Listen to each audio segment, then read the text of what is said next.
Recupera tu sonrisa, haz realidad tu esperanza. Recupera tu país con tu valor y tu constancia. La voz de la libertad. Radio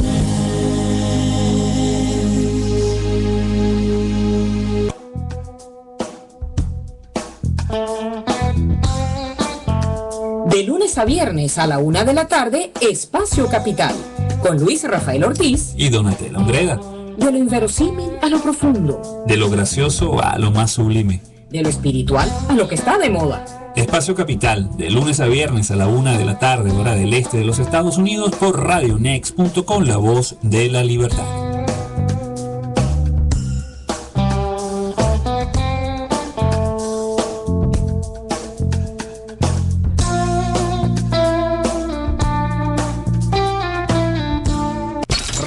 Radionext.com, la voz de la libertad. Buenos días, queridos amigos. Gracias por sintonizar este informativo. Les habla Sonia Osorio. La semana pasada se realizó en Miami una asamblea general para elegir a la nueva directiva de la Mesa de la Unidad Democrática MUD de Venezuela en esta ciudad. Y hoy tenemos en cabina a los integrantes de esa coalición. Les recuerdo a los radioescuchas que pueden enviar sus preguntas o comentarios a mi cuenta de Twitter, @SoniaOsorioG. Nos acompaña Gisela Parra, ex jueza y la nueva secretaria general de la MUD en Miami, Horacio Medina y José Hernández, ambos subsecretarios. Bienvenidos a todos. Buenos días, un placer estar con ustedes. Buenos días, buenos días. Gracias, Sonia. Gisela, brevemente cuéntanos, comenzamos contigo, tu trayectoria profesional para quienes nos escuchan y sobre todo los que no son venezolanos, sepan cuáles son tus credenciales profesionales, por favor. Bueno, yo comencé mi carrera profesional en el Ministerio de Hacienda inmediatamente que me gradué, donde luego pasé al Poder Judicial por concurso en los tribunales contenciosos tributarios. En esa época eran tribunales de impuestos sobre la renta. Una vez que se unificaron los procedimientos, pasé a ser juez superior en materia tributaria, que se llamaron Tribunal Sexto de lo Contencioso Tributario. Posteriormente, cuando Caldera gana las elecciones, fui llamada por él para ser designada por el Ejecutivo magistrada del Consejo de la Judicatura, que como ustedes saben era el gobierno del Poder Judicial de instancia. Y allí estuve hasta el año 2000, enero del 2000, cuando fue eliminado el organismo por la decisión de la nueva Constitución, que elimina el organismo y lo convierte en una dependencia de la Corte Suprema de Justicia. Horacio Medina, por favor. Sí, buenos días. Muchas gracias por esta invitación a mi casa. Casa, siempre tu casa. Bueno, mira, yo soy saboteador de profesión. Todos los accidentes que ocurren en PDVSA, todo lo que pasa allí, de acuerdo con Rafael Ramírez, personas como yo somos los responsables. Pero además de eso, yo soy ingeniero de petróleo. Él es la iguana. Yo soy ingeniero de petróleo, graduado en la Universidad Central de Venezuela. Y trabajé por casi 25, me faltó un poquito de años en mi primera etapa porque pienso regresar, en Petróleo de Venezuela, ¿no? Luego de eso, bueno, las circunstancias pues también obligaron a crear un sindicato y una agrupación Gente del Petróleo. Yo con mucho orgullo pertenezco a ambas, presido la de Unopetrol todavía porque no ha sido posible realizar nuevas elecciones. Y bueno, desde hace 8 años estoy aquí en los Estados Unidos, aunque nunca he dejado de vivir un solo día en Venezuela. José. Yo soy periodista igual que tú, de la Universidad Católica Andrés Bello, igual que Donatella, estudié con ella en aquella época, y siempre he estado ligado a los medios de comunicación de alguna mayor o menor medida. Fui secretario de la Comisión de Medios del Congreso, también estuve ligado al Partido Social Cristiano Copeide, que fue jefe adjunto del jefe de campaña de Eduardo Fernández, Luis Alberto Machado. Trabajé en el periódico Últimas Noticias, fui director de información de la Cancillería, fui consejero en la Embajada de Venezuela en Washington, fui asesor de Naciones Unidas en el grupo de los G77 en Nueva York. Trabajé aquí en Miami como asesor, como oficial de información de la Cancillería por 5 años, y soy jefe de redacción de El Venezolano en Miami, y tengo la página web de elvenezolanonews.com y una página que se llama delglobo.com también. Como están escuchando, tenemos gente muy preparada en esta nueva directiva de la MUC Miami y están muy preparados, y precisamente que es no solo a nivel profesional, sino que también actualmente se requiere mucha preparación también en el plano político, porque ustedes asumen esta directiva en un momento en que Venezuela vive una etapa política muy crítica, donde las violaciones de las libertades se cometen ya sin ningún tipo de disimulo. El régimen de Nicolás Maduro se está preparando para lanzar una feroz cacería contra los opositores, con la excusa de la lucha contra la corrupción, y cuando cada día hay menos medios independientes en el país que puedan informar sobre esta delicada situación. ¿Qué planean hacer ustedes desde el exterior frente a este panorama? Bueno, los ataques contra los venezolanos que no están de acuerdo con seguir los lineamientos de este proyecto bolivariano, que es simplemente una dictadura simulada con lineamientos democráticos electorales, no es nueva. Yo estoy acá en Miami como asilada política porque tengo autodetención y de captura en Venezuela, porque cuando uno es disidente no es aceptable que tú puedas estar en desacuerdo con el gobierno porque estás con él o estás contra él. Ese es el grave problema que nosotros tenemos en Venezuela. No podemos convivir pacíficamente. Hay una desunión total e incontrolable. Nosotros desde acá nos hemos unido, los venezolanos, precisamente para apoyar la lucha para recuperar nuestro país. La Mesa de la Unidad tiene, en principio, una estructura para realizar elecciones. Nosotros, yo pertenecí a la primera directiva de la Mesa de la Unidad, fue su asesora jurídica, y tuvimos precisamente, por cuanto el Estado de Derecho en Venezuela es inexistente, un gran trabajo como abogado y como juez que fui, para defender esos derechos y para denunciar lo que está pasando en nuestro país ante los organismos internacionales y ante las autoridades de este país, que no pueden entender, por ejemplo, cómo una Corte Suprema de Justicia puede dictar decisiones que vayan en contra de lo establecido en la Constitución de la República. Y eso es el pan nuestro de cada día.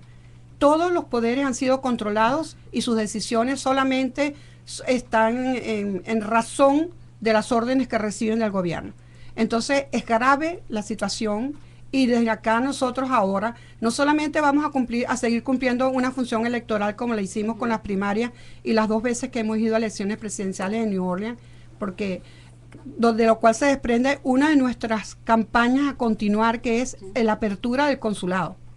La apertura del consulado es totalmente prioritaria, porque no solamente es porque se realicen elecciones acá, porque eso podría ser obviado porque no pueden ligarse en la parte electoral a un consulado. Pero aparte de eso, eso significa la negación de todos los derechos de venezolanos y de extranjeros que están impedidos de hacer uso de todas las actividades de todo tipo que se realizan a través del consulado. Entonces, esa es una de nuestras prioridades. La otra es hacer una apertura hacia todos los venezolanos que en masa cada vez más están llegando a este país en condiciones verdaderamente, para la mayoría, lamentables, porque no tienen ningún tipo de protección económica, no conocen el país donde están llegando, que con una cultura, unas leyes diferentes, donde de verdad están desasistidos. Nosotros tenemos que darles apoyo a esos venezolanos, y vamos a no solamente a cumplir ese rol nosotros, sino a obtener colaboración de organizaciones no gubernamentales que existen en cantidades en este país, que trabajan precisamente por los derechos de los ciudadanos. Horacio. Bueno, mira, Sonia, aprovechando para suscribir lo que ya dice Gisela, yo voy a resumir esto con 5 pequeñas frases o juego de palabras. Gisela decía dictadura simulada. Yo gusto decirle, sin que eso sea una contradicción, perfectamente de acuerdo, yo gusto decirle régimen neototalitario, sobre la base siguiente. Yo creo que lo que tenemos es algo mucho más perverso que una dictadura en sí. Y lo de simulado que dice Gisela, yo lo apoyo para decir, obviamente, a ojos del exterior, además de las compras que se han hecho con la chequera de petróleo de Venezuela, y el magnetismo del carisma que tenía Hugo Chávez, pues hay una aparente, o muchos de los que distraen distraídamente reciben por un lado el dinero de la chequera de PDVSA, miran hacia el otro lado y dicen que en Venezuela hay una democracia, sabiendo de alguna manera que no lo es, pero en la apariencia se mantiene y eso lo hace mucho más perversa. Eso hace que decisiones que toma el Tribunal Supremo de Justicia, que a lo interno y quienes conocemos y mucho más personas autorizadas como Gisela, dicen esto, a nivel del exterior, pues eso no parece, porque es el Tribunal Supremo de Justicia el que decide. Es el Consejo Nacional Electoral el que dice quién es el presidente. Es la Fiscalía quien acusa a los corruptos y quien dice quién es delincuente.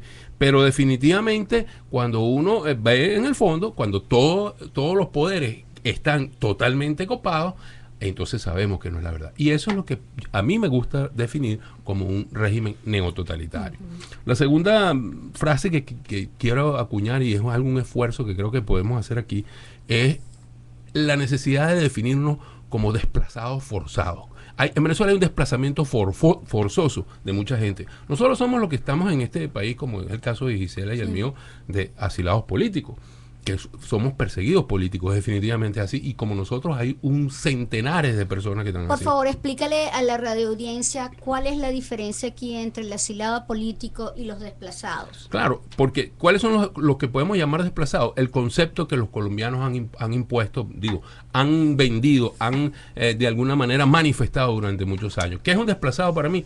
Por ejemplo, una gran cantidad de los ganaderos que están en la frontera, que han dejado esas haciendas, que se han visto forzados prácticamente a regalarlas porque no estaban dispuestos a seguir pegándole la vacuna a las guerrillas, que con la complacencia del gobierno de Venezuela actúan de una manera impune en toda la frontera colombo-venezolana. Y además de esto, los secuestros. Mucha gente que ha sido secuestrada, que definitivamente han sido sometidos a ese estrés o han secuestrado a sus hijos, han tomado la decisión de dejar el país. Pero no dejan el país porque quieren irse, porque esa circunstancia los obliga y uno debe respetar esa circunstancia. Hay otros tantos a quienes les han expropiado sus empresas, a quienes han sido perseguidos, quienes han sido arruinados por un régimen neototalitario en Venezuela. Eso también son desplazados. Y esas personas no necesariamente se han venido o han salido a cualquier otro país bajo solicitando una figura de asilo político. No están solicitando. Que yo digo que en el fondo lo podrían hacer, pero no entremos en ese detalle. Para mí creo que son desplazados. Y nuestra atención debería ir no solo en función de los asilados, que definitivamente la merecen o la merecemos para incluirme en ellos. Es para todos los desplazados, para toda esa cantidad de venezolanos que están aquí por diferentes y distintas circunstancias, todas absolutamente muy respetables, inclusive, o sea, gente que teme por su vida, por su seguridad, por la educación de sus hijos, la misma situación económica que cercena todas las posibilidades de crecimiento. Porque entonces, perdona que te interrumpa, porque la situación económica también es consecuencia de toda esta situación político-social que se ha generado tras la implantación de este régimen. Claro. El otro punto es el punto de los derechos. Yo quisiera simplemente, en apoyo a lo que está diciendo Horacio, para que quede bien claro, porque es bien importante para los que están llegando a este país o pretenden salir de Venezuela, que el extrañamiento forzoso del territorio es considerado un delito de lesa humanidad. Y la Corte Penal Internacional de La Haya al dictador de Zimbabue lo acusó, entre otros delitos, de ese, porque es provocar la salida del país de sus ciudadanos por cualquier circunstancia, independientemente de que sea política, económica, de su vida, etcétera. Gracias. Exacto. Y muy bueno el apoyo, porque creo que deberemos empezar a hablar en esos términos. Y gracias a Dios tenemos aquí a Gisela, que nos va a ayudar a conformar las palabras adecuadas, ¿no? Recuerden que yo soy ingeniero. Pero tiene una excelente abogada. Claro. Yo me convertiré por lo menos en ingeniero litigante. Mínimo. Mira, además creo que hay otro, que ella lo acaba de mencionar, la defensa de los derechos fundamentales. Ese es un derecho fundamental que tienen esos desplazados. Además hay derechos fundamentales como la libertad de expresión, el cercenamiento de la libertad de expresión que hoy vive Venezuela, que tú mencionaste al principio. Cada día menos medios de comunicación, una hegemonía comunicacional brutal que está acabando con todo bajo una modalidad. Ahora no expropian, ahora compran los medios. Entonces, bueno, para todo el mundo afuera es transparente. Llegaron unos inversionistas y compraron a Globovisión. Eso no tiene nada de malo, eso es libre comercio, la libre empresa. No, lo malo es quienes lo compraron y detrás de quién lo están haciendo, que cercenan la libertad de expresión, y que hay algo todavía mucho más terrible a mi modo de ver las cosas, que es la autocensura, que muchos medios de comunicación en Venezuela se imponen por temor a que sean comprados, porque ya no puedo decir que sean expropiados. Ese es otro punto fundamental que nosotros tendremos que abordar en la mesa. Hay otro que es una estructura organizativa. Yo creo que tenemos que procurar darle a este niño que aprendió más o menos a caminar, gatear, que se llama la Mesa de la Unidad, tenemos que enseñarlo ahora a correr, tenemos que convertirlo en Usain Bolt, en un campeón de los 100 metros. Hay que darle una estructura organizativa sólida, importante para continuar. Y por último, yo creo que en eso hemos coincidido, una gestión de inclusión. Y yo creo que en eso tenemos una concordancia absoluta. Yo creo que las demás cosas también, pero como estamos muy rápido, todavía no hemos discutido todos estos puntos. Pero en ese detalle. tema lo vamos a tocar ahorita, después que José Hernández también nos hable sobre este primer punto, porque ese es uno de mis preguntas precisamente, esa inclusión. Tú sabes que, como tú dijiste al principio, aquí hay un excelente abogado, un excelente ingeniero de petróleo y un periodista. Hay varias cosas que podemos sacar de ahí. Yo creo que una de las funciones más importantes de nosotros como agrupación es, primero, potenciar la participación y el trabajo de los asociados. Que ellos brillen, hará que brillemos nosotros como gestión y nosotros como comunidad. Eso por un lado. Por otro lado, crear una red de información mucho más eficiente y más basada en las nuevas tecnologías, en el apoyo cibernético, en asociaciones como la de nosotros, APEVEX, por ejemplo, que sirve mucho como canal de rebote de un montón de denuncias que pasan en Venezuela y que nosotros podemos potenciar aquí de una manera muy grande, como el caso de Radio Next, como el caso de muchas organizaciones informativas venezolanas que tienen asiento en Miami y en otros lugares de los Estados Unidos. Hay una cosa que yo quería agregar a la discusión de dictadura neototalitaria, que este gobierno es inepto, ineficiente e incapaz, pero es muy, muy hábil en el manejo de la creación de esa hegemonía comunicacional que ha terminado copando todos los espacios y ha terminado tapando las ineptitudes y las ineficacias de un gobierno que hay que recordarlo todos los días. Tiene 40% de inflación, tiene una delincuencia desbordada que puede llevar a 25,000 muertos este año, que tiene un proceso de desabastecimiento brutal y un gobierno que es muy malo y que los venezolanos tienen que sufrir, y que ahorita en la pobre economía del venezolano común van a tener que contar con el agregado de los útiles escolares, que en este mes empieza la situación tensa de los útiles escolares, que además no están abastecidos en Venezuela. Hoy se subastan los dólares para las hallacas, hoy. Le irán a dar los dólares dentro de 2 meses. Total, iremos a comer hallacas en Venezuela en marzo. En carnaval. Bueno, otra de las cosas macondianas que podrían suceder en el país. Además, hay una cosa muy importante. Nosotros como comunidad somos una comunidad muy activa en redes sociales. Y el gobierno lo sabe. Sí, y a veces, Perdón, en Venezuela el uso de las redes sociales es del 70%, según estudios de diversas empresas internacionales. Sí, aparte de eso, que eso es muy importante, nosotros en la comunidad de Florida y de la comunidad de los estados de Florida, Georgia, Carolina del Norte y Carolina del Sur, somos muy activos en Internet. Sí.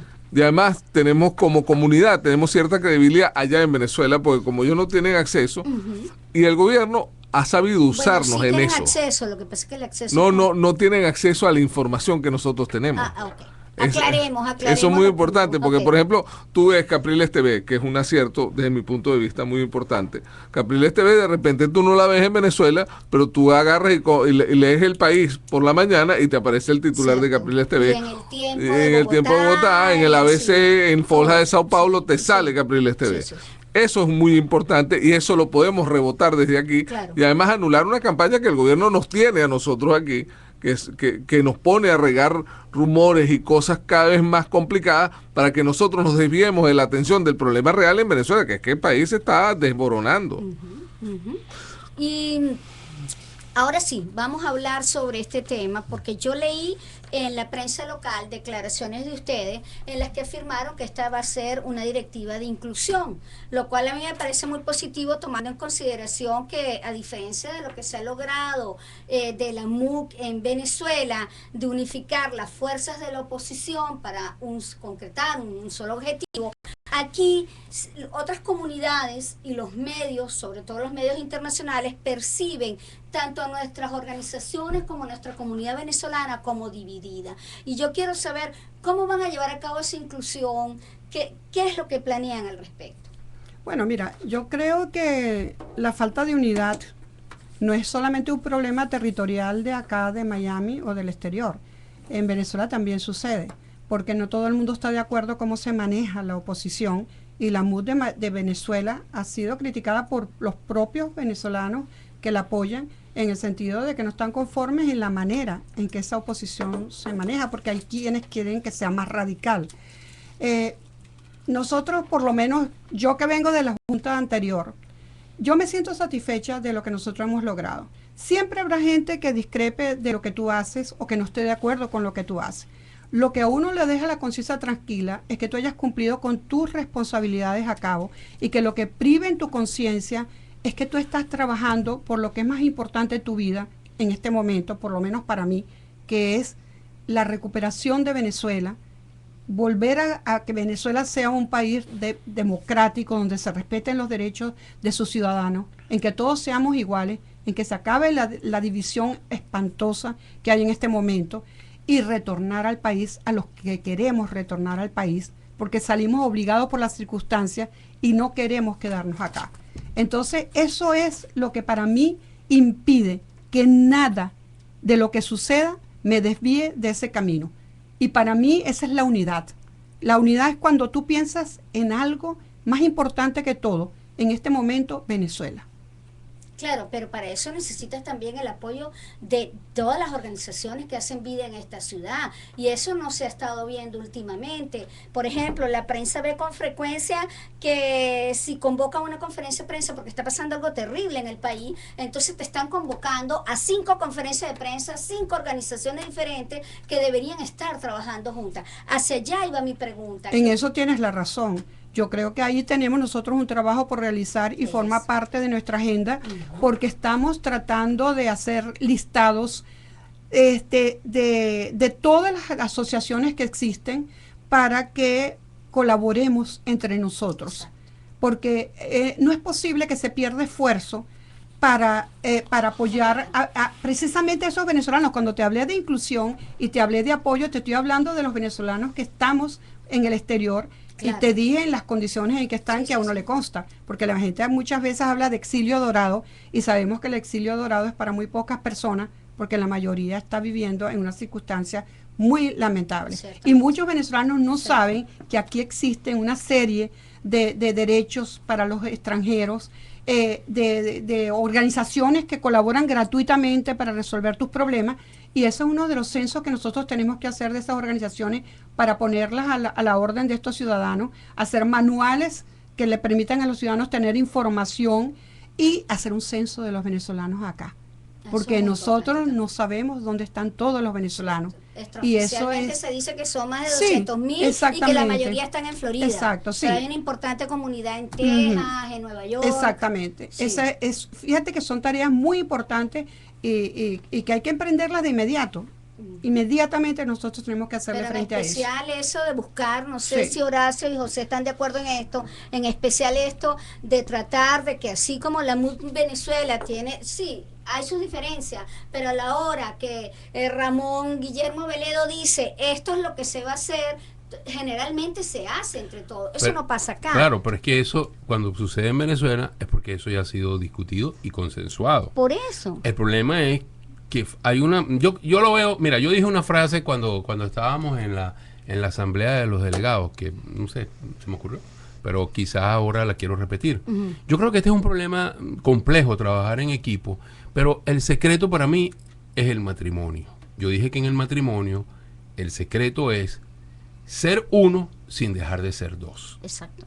Y aquí se trata de que no quieren entender, no queremos hacer entender que todas las organizaciones tienen que hacer lo que la MUD dice. No. cada organización tiene su vida. Hay gente que dice de manera peyorativa, no, pero es que esa asociación, ese grupo se reúnen dentro de un Volkswagen y sobra espacio. No, eso no importa que sean 3 o que sean 4, no, y lo dicen y me lo han dicho. No me importa si son 3 o son 2 o son 4, tienen su perfecto derecho. El asunto es la convocatoria, el llamado a que tratemos de hacer un trabajo coordinado. Yo creo, por ejemplo, y voy a poner un ejemplo pragmático, o sea, a mí me gusta hablar muy claro. Hay un ejemplo pragmático. Por ejemplo, el sábado hay un acto que va a estar organizando los venezolanos en el exilio, el grupo donde está Colina, Pugliese. BEPEX, la organización venezolana. Se me fue, ese es el Alzheimer que ya me está llegando. BEPEX.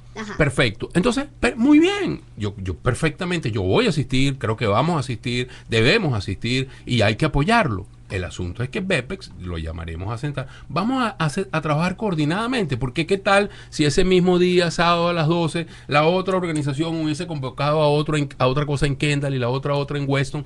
Esa es la percepción que tienen los medios. Eso pasó el 5 de julio. Claro. Y eso es lo que debemos tratar de evitar. Como periodista, estábamos locos con aquella agenda Weston, West Palm Beach, en Miami, habían 200 y eso no se quita que cada una de las organizaciones tiene el perfecto derecho de hacerlo. Claro. Ahora, si nosotros nos podemos sentar y servir en la MUD como facilitadores, sentarnos a discutir y trabajar sobre las coincidencias mientras que vamos, perdón por darle el micrófono, Donatella, perdona. Entonces seguimos es el entusiasmo. Seguimos trabajando en función de las diferencias y arranquemos en función de las coincidencias. Ese yo creo que puede ser el camino. Y como decía Gisela, además hay que sumar una gran cantidad de venezolanos. La MUD no puede, aquí en el exilio, aquí afuera, en el exterior, la MUD no puede ser un elemento única y exclusivamente de carácter político.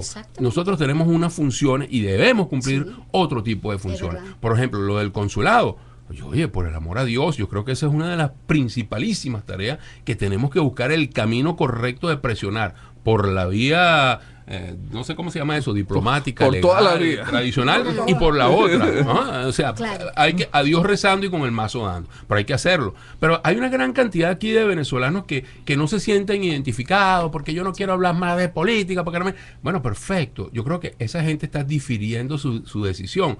Más temprano que tarde, porque va a ser así, más temprano que tarde van a haber alternativas democráticas en Venezuela. Pero si tenemos una comunidad internacional debidamente organizada, la gran ayuda que esa comunidad le va a poder dar a ese gobierno democrático en Venezuela para salir adelante es impresionante. Entonces hay que organizarse con visión de futuro. Y yo creo que ese es el asunto, que lo vean, que vean a la MUD así, de esa manera, que ustedes pueden seguir siendo, tienen que seguir siendo sus organizaciones, pero tratemos de coordinar en una idea y con una dirección clara y precisa hacia dónde vamos. Yo creo que eso es importante y por lo menos por allí creo, en mi opinión, podríamos comenzar. Y José, en el plano diplomático, ¿qué planean hacer? Porque sí, cómo no, tenemos que ayudar a los venezolanos que están llegando, hay que realmente trabajar en esa inclusión, en esa unidad, pero ¿qué se planea hacer para ir a la esfera del poder de este país? Porque todo se queda aquí, digámoslo, en la calle 8, en el Doral. ¿Y qué puede hacer la MUD para ir a Washington y decir, señores, nos está pasando esto, puesto que, obvio, en Venezuela los diputados o las personas que pueden ser voceras de eso también no pueden viajar con frecuencia, pero ustedes están acá? Bueno, primero te agradezco que me hayas cambiado el tercio porque ya agotaron el tema mis dos compañeros de fórmula, pero le hago esta pregunta a José porque como escucharon, es lo que dice que no lo dejamos hablar. Como escucharon al principio, José también ha hecho funciones de diplomático. El problema del consulado, al igual que una de las virtudes de la MUD, de la Mesa de la Unidad Democrática en Venezuela, es que el consulado te hace ciudadano de alguna manera. El consulado tiene que ver contigo desde tu partida de nacimiento hasta tu acta de función si tú estás en el exterior. Entonces el hecho de que la comunidad más grande de venezolanos en el exterior no tenga consulado es a todos vistas absolutamente ilógica y es un atropello a los derechos fundamentales ciudadanos de los venezolanos. Eso es así de plano, tan simple como eso. Hay un detalle desde el punto de vista diplomático, ahora sí vamos al tema, es que el encargado de negocios en Washington, el señor Calixto Ortega, a quien lo invito a que abra el consulado de Venezuela en Miami, muy cordialmente. El encargado de negocios de Venezuela en Washington es eso, encargado de negocios, no es embajador. Claro. No tiene cuando tú eres embajador te tienes que mover en otros términos y en otras cosas. Él puede hacer lo que quiera. Él tiene muchas facilidades de trabajo, muchas facilidades de acción. Pudiera facilitar mucho esa situación a la hora de reabrir el consulado de Venezuela en Miami. De acuerdo con el Pew Center, que es una cifra que pueden ver cualquiera en internet, hay 259,000 venezolanos hasta el año 2011. Es muy posible que sean bastantes más, porque del 2011 para acá la cosa ha cambiado para mal en Venezuela.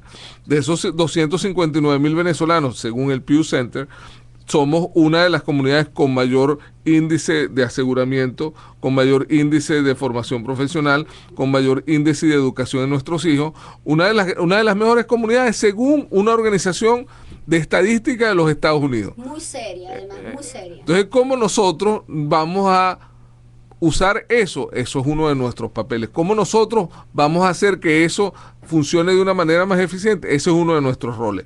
Tú te pones a ver las asociaciones que participaron en la asamblea del sábado. Es interesante. Una se encarga de los ciudadanos, una se encarga de los presos políticos, de los perseguidos políticos en el exterior, una se encarga de las mujeres. Ahora pregúntame tú a mí, ¿cómo haces tú para competir en tres cosas que no tienen nada que ver una con la otra? Entonces, ese es el problema, que todo el mundo tiene una acción, un radio de acción. Ocúpate, trabaja. Yo te puedo ayudar a crecer, te puedo ayudar a que funcione, nos cuenta con el apoyo de nosotros. Además, nosotros tenemos abajo los partidos políticos. Primero Justicia, un Nuevo Tiempo, COPEI, AD, Voluntad Popular. Son organizaciones que tienen derecho a crecer como organización y uno tiene que darle el respaldo para que crezcan. Claro. Te faltó 20. Todas esas organizaciones tienen el derecho de exigirnos a nosotros, como se le exige en Venezuela a la MUD, que participe en el crecimiento de eso, porque una de las tragedias del actual totalitarismo, neototalitarismo, gobierno malísimo, dictadura, lo que está en Venezuela, en ejercicio del poder, es que se ocupó de desciudadanizar, por llamarlo de alguna manera, al venezolano. El problema cuando tú eres ciudadano, tú ejerces tus derechos políticos. La Mesa de la Unidad se ocupa de que no se pierdan los derechos políticos de las militancias políticas. Entonces, ese crecimiento a nosotros nos es muy útil y es muy necesario, habida cuenta de que formamos una de las comunidades de mejor performance en los Estados Unidos ahorita. Podemos hacer mucho, como dice Horacio, por el crecimiento de los venezolanos allá. Y además nosotros estamos acostumbrados, nos hemos venido acostumbrando a vivir en una comunidad democrática, donde el respeto del derecho ajeno es muy importante y donde nosotros nos hemos dado cuenta de que se puede vivir en paz, entendiendo las cosas que tiene tu vecino o tu conciudadano al lado, que es completamente contraria a ti, pero tiene todo el derecho de expresarla. Ese valor nosotros tenemos que rescatarlo como comunidad y ese es uno de los papeles fundamentales de nosotros en este oficio que nos encomendaron el sábado pasado. Bueno, Radio Escucha, ya como han estado precisamente escuchando desde el inicio del programa, ya saben quiénes son las nuevas autoridades de la MUD de Miami. Si los venezolanos quieren ponerse en contacto con ustedes para sumarse a las labores de manera voluntaria, ¿cómo pueden contactarlos? Nosotros estamos precisamente ahorita comenzando, apenas el sábado fuimos designados. Tenemos que modernizar nuestra estructura. Vamos inmediatamente a reactivar la página web, las redes sociales para estar incorporados en todas ellas y les avisaremos oportunamente sobre eso. Perfecto. Y si quisiera agregar finalmente, cuando hablaste de la inclusión, uno de los principales problemas que tenemos nosotros para lograrla es algo que se llama egocentrismo. Muchas organizaciones, entre comillas, son de una sola persona y se dedican más a destruir que a construir. Al lado de eso, gracias a Dios, nosotros contamos con todo lo contrario de lo que acabo de expresar y sobre todo acá la Mesa de la Unidad ha logrado tener colaboración de la comunidad internacional que no es venezolana. Los alcaldes, por ejemplo, todos los alcaldes han colaborado con nosotros. Ciudadanos de otros países como los cubanos, como los colombianos, como los salvadoreños, todas las personas nos han ofrecido su apoyo y lo hemos tenido. ha sido de verdad una manifestación de solidaridad que sí existe y que lo que tenemos es fortalecerla y ampliarla. Perfecto. Entonces, somos más los venezolanos positivos, generosos, que son hermanos, que demostraron en el pasado, cuando vivíamos en democracia, que todo el que llegaba a Venezuela no era extranjero, era un hermano adoptivo que llegaba, que se le abría la puerta. Y eso es lo que hay que recuperar, pero eso está latente allí. Y cuando tú te le acercas a las personas, tú consigues ese semillero que simplemente hay que ponerle un poquito de abono para que vuelva a florecer. Perfecto. Bueno, gracias. Horacio, ¿quieres agregar algo? Bueno, sí. ¿Se puede? ¿Sí se puede? Sí, brevemente, por favor. Bueno, eso es difícil para mí.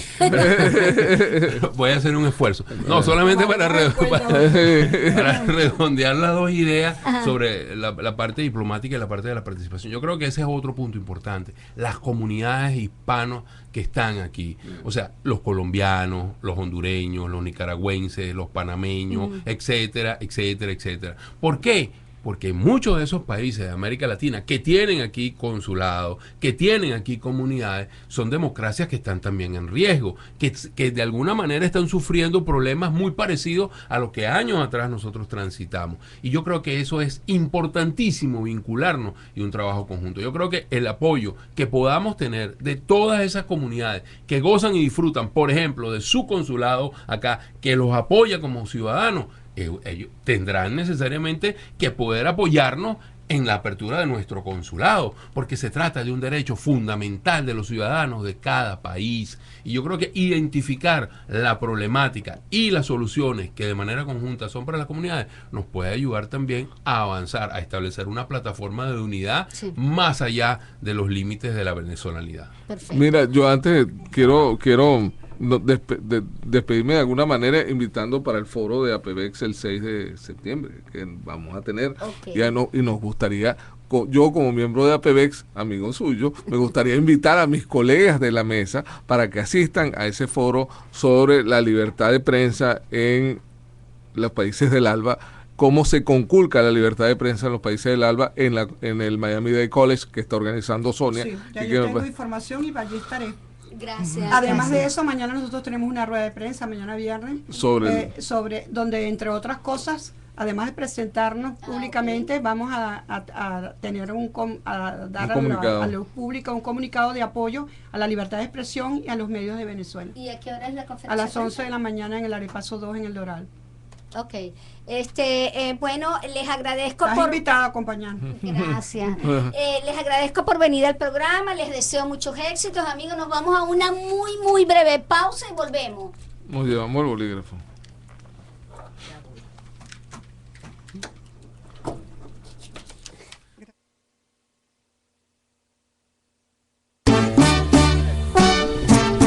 Amigos y melómanos de la red, les saluda José Bernardo Di Giorgio para invitarles a un recorrido musical por el género más popular del Caribe, la salsa. Suena la salsa. Cada jueves a las 5 de la tarde, hora del sur de la Florida, estaremos comentando y disfrutando las buenas canciones en su programa Suena la Salsa. Suena la salsa. Por radionext.com. Les esperamos en este espacio musical que estamos seguros van a disfrutar. Suena la salsa, jueves 5 de la tarde por radionext.com. Suena la salsa.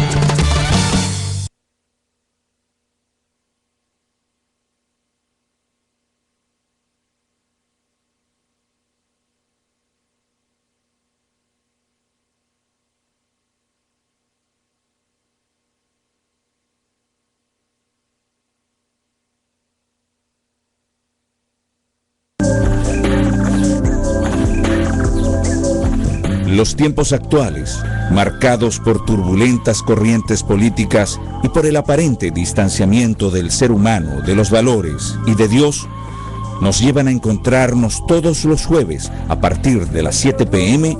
en Caminos de Libertad, con Silfredo Naveda.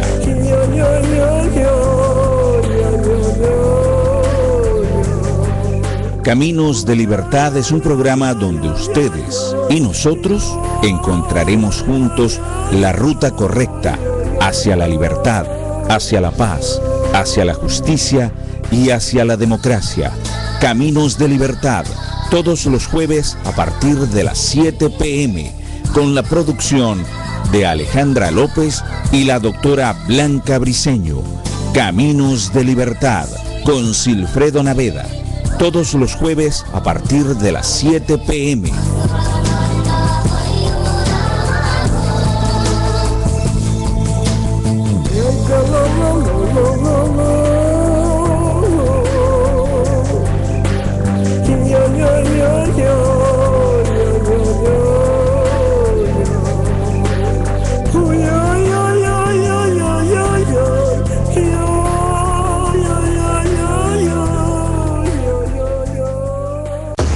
Usted está en sintonía de radionex.com, la voz de la libertad, transmitiendo desde el sur de la Florida a todos los confines del mundo, diciendo la verdad y nada más que la verdad.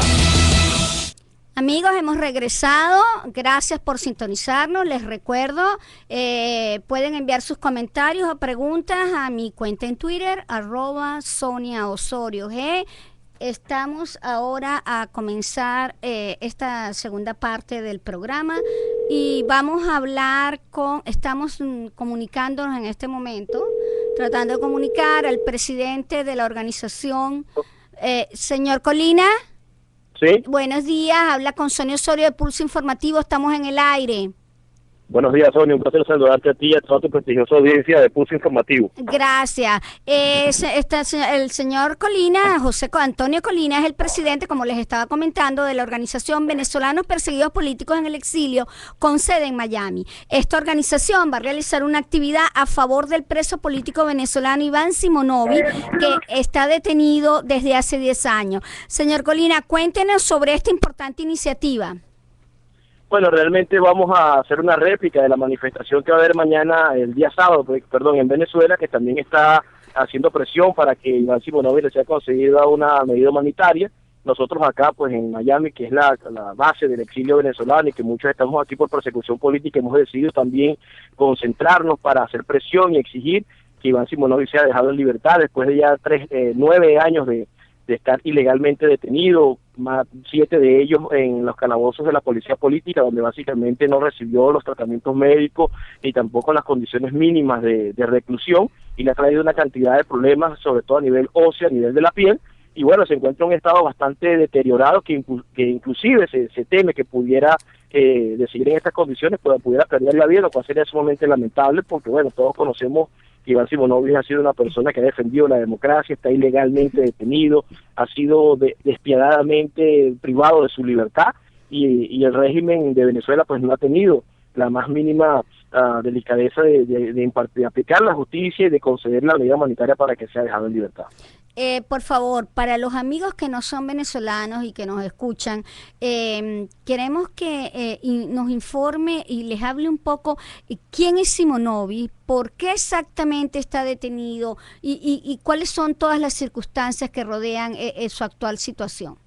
Bueno, Iván Simonovi es un comisario de la Policía Técnica Judicial. En el año 2012 se desempeñó como secretario de Seguridad Ciudadana de la Alcaldía Mayor, o la alcaldía metropolitana, en aquel momento el alcalde era Alfredo Peña, y básicamente pues tuvo una responsabilidad importante en los hechos del 11 de abril, cuando comandando la seguridad ciudadana y también teniendo bajo su responsabilidad la policía metropolitana, pues le brindó seguridad a aquella marcha que se trasladó hasta Miraflores y que fue atacada por los pistoleros de Puente Llaguno. No sé si la gente se acuerda de aquellos hechos. Básicamente cuando Chávez regresa al poder, el comisario Iván Simonovi, conjuntamente con el que era director de la Policía Metropolitana, Henry Vivas, y el subdirector de la Policía Metropolitana, Lázaro Forero, más 9 policías, son enjuiciados por los sucesos del 11 de abril, y desde aquella época han venido purgando una condena ilegítima, porque los han llevado a juicio, los condenaron a 30 años, después hubo una apelación, los han mantenido allí en cautiverio, los han mantenido en los calabozos de la policía política en Venezuela, en este momento llamada SEBIN, anteriormente DICIP, que no están realmente esos calabozos acondicionados para mantener personas detenidas por largo tiempo. Ahí estuvo 7 años confinado en un cuarto de 2x2 donde no hay entrada de luz solar, lo dejaban salir creo que una sola vez al patio, y eso le ha causado un daño terrible. No le permiten la visita de su esposa y de los hijos al mismo tiempo, nada más le permiten acceso a 2 personas, y eso es algo pues que ha deteriorado no solo la salud física, sino la salud mental de este comisario, porque no ha hecho nada malo, básicamente cumplió con su labor y con su deber de proteger a los ciudadanos que estaban protestando pacíficamente aquel 11 de abril, y el régimen de Chávez y ahora de Nicolás Maduro lo ha utilizado como un emblema para mandar un mensaje: quien no esté con la revolución o quien realmente no cumpla con los designios de lo que establece este socialismo del siglo XXI, ahí están las consecuencias. Han metido 5 medidas humanitarias, todas han sido rechazadas. También él, por el tiempo que tiene detenido, le correspondió una medida cautelar sustitutiva para que fuera dejado en libertad, también se la han negado, y no es que estemos diciendo de que él haya sido culpable y de que realmente tiene que darle una medida cautelar para dejarlo en libertad, no, simplemente que le corresponde por el tiempo que ha estado detenido de manera ilegal, en la mayoría del tiempo sin juicio, y ha sido imposible. Entonces, bueno, yo pienso que es el momento en que tanto la sociedad venezolana como el liderazgo político, como los que están dentro y fuera del país, ejercamos la presión necesaria para que Iván Simonovic no se nos vaya a morir en esas mazmorras, y básicamente pues no sea un ejemplo de otro atropello más en contra de personas que han querido libertad y democracia, y lo que han encontrado básicamente es el atropello de un régimen violador de los derechos humanos. Cuando usted mencionaba que han presentado varias medidas humanitarias para que los escarcelen, y esto no ha sucedido, eso me recuerda que el año pasado uno de los abogados de el juez Aponte, que fue expresidente del Tribunal Superior de Venezuela, el Tribunal Supremo de Justicia de Venezuela, divulgó documentos de Aponte donde él revelaba que no solo Simonovic, sino el resto de los presos políticos que están allí por el caso del intento de golpe de Estado contra el fallecido presidente Hugo Chávez, era simple y llanamente una orden precisamente de Chávez de mantenerlos allí. Sí, sin duda, yo me acuerdo de esa rueda de prensa, estuvimos acompañando al abogado Carlos Ramírez López, quien presentó los documentos en compañía de la periodista Patricia Poleo, donde hubo una amplia cobertura de los medios de comunicación, y ahí básicamente se dejaba en evidencia que estos comisarios y todos los que están detenidos por razones políticas en Venezuela no tienen ningún tipo de responsabilidad, y que básicamente todo obedecía a órdenes expresas de Hugo Chávez y también a reuniones que hacían algunos personeros del poder político, entre ellos José Vicente Rangel y la fiscal, el antiguo fiscal Isaías Rodríguez y la actual fiscal Luis Ortega Díaz, para mantener detenidos de manera ilegal e ilegítima a aquellas personas que de una u otra forma pues han expresado su contraposición, su animadversión y su enfrentamiento a este régimen violador de los derechos humanos. Y es por eso que todos los elementos, todos los testimonios, todas las pruebas dicen y demuestran de que tanto Iván Simonovic como los comisarios de la Policía Metropolitana, como los comisarios del SEBIN acusados de la muerte del fiscal Danilo Anderson y entre otras personas, no tienen ningún tipo de responsabilidad en los hechos que se les acusa, y que son víctimas de un sistema judicial corrompido, son víctimas de montaje de los organismos de seguridad del Estado para mantenerlos ahí privados de libertad, y para mandarle un mensaje a todos los sectores de la oposición y de la población venezolana que puedan intentar defender sus derechos. Ese es el mensaje que le manda. Quien no esté de acuerdo con la revolución bolivariana va a correr la misma suerte de Iván Simonovic, va a correr la misma suerte de Lázaro Forero o de los hermanos Guevara, por nombrar algunos de los presos políticos que purgan condena de manera ilegal en Venezuela en estos momentos. Bueno, gracias por la información. Vamos a recordar que la asociación BEPEX está haciendo un llamado no solo a los venezolanos a apoyar esta iniciativa, esta concentración, sino también a toda la comunidad latinoamericana que vive en Miami, para que asistan en el 10191 Northwest, 58 calle en El Doral, al mediodía el próximo 24 de agosto. Gracias, señor Colina, por haber participado en Pulso Informativo. Muchas gracias, Sonia, y bueno, gracias por abrir los micrófonos, y esperamos a toda la comunidad que nos pueda apoyar. Buen día. Buen día, hasta luego. Bueno, amigos, esto ha sido todo por hoy. Hemos llegado al final de Pulso Informativo. Gracias por la sintonía. Los espero el próximo jueves. Como brillaron y todo tu amor me